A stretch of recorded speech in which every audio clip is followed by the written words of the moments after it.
গোটেই বৰাক ভেলী আৰু আমাৰ এডজেষ্টেণ্ট যিবোৰ আমাৰ ষ্টেটছ আছে সেই ষ্টেটছত মানে এই বস্তুবিলাক যায়।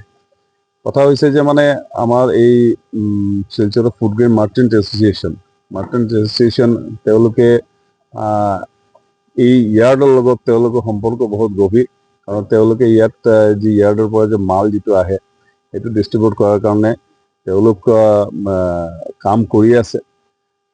মানে তেওঁলোকৰ এটা কথা আছিলে যে এই ইয়াৰ্ডত তেওঁলোকে কাম কৰাৰ কাৰণে যি সুবিধা যিটো মানে থাকিব লাগিছিল, এই সুবিধাটো মেইনটেনেন্সৰ যিটো সুবিধা যিটো তেওঁলোক পাব লাগিছিল মানে তেওঁ পোৱা নাই। সেইকাৰণে মই ফিজিকেলি মানে বস্তুবিলাক চাবলৈ আহিলোঁ ইয়াতে। চাইছোঁ মই ৰেলৱে ডিপাৰ্টমেণ্টৰ লগত কথা হৈছে, মোৰ জেনেৰেল মেনেজাৰৰ লগত কথা হৈছে, আৰু ইয়াত আমাৰ যি ডিভিজনেল ইঞ্জিনিয়াৰ আছে তেওঁলোকত আজি আছিলে ইয়াতে।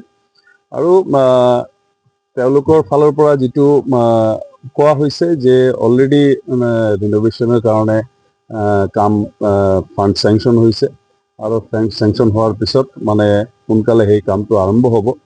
আৰু তেওঁলোকৰ কোৱাৰ নিচিনা হৈছে যে অহা 6 মাহৰ ভিতৰত এই দুটা ইয়াৰ্ডৰ ভাঙা আৰু আমাৰ শালচাপৰা ইয়াৰ্ডৰ যি প্ৰব্লেম যিটো আছে, এই বস্তু কেৰি কৰাৰ কাৰণে যিটো তেওঁলোক যিটো অসুবিধা যিটো হৈ আছে, সেই প্ৰব্লেমবোৰ চল্ভ হৈ যাব।